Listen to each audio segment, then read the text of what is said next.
Tulala at nanghihina ang 5 mangingisda mula sa Bolinao, Pangasinan nang masagip sila sa dagat sa bahagi ng bayan ng Magsingal, Ilocos Sur. Pumalaot sila Huwebes noong nakaraang linggo para mangisda. Payapa raw ang dagat nang sila ay pumalaot. Pero tumaob ang kanilang bangka dahil sa paglapit ng Bagyong Josie. Tabunan kami ng tanggal yung sa harapan. Doon lumubog na kami. Yung may tubig kami.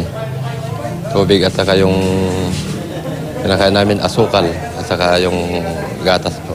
Yun ang kinakain namin para makasurvive kami. Naisalba ang cellphone ni Kaasi at ito ang ginamit para makahingi ng tulong. Nag-emergency call na lang po kami para maludan yung cellphone namin. Nung naludan na po yun, tumawag na lang po kami sa kanila na ganito ang nangyari sa amin. Nagkataon namang nasa lugar si Mang Angelito kasama ang 2 kaanak. Nakita namin kasi yung malaking bangka na lumubog.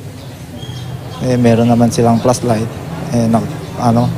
Tumawag naman ng tulong. Siyempre tinulungan namin sila.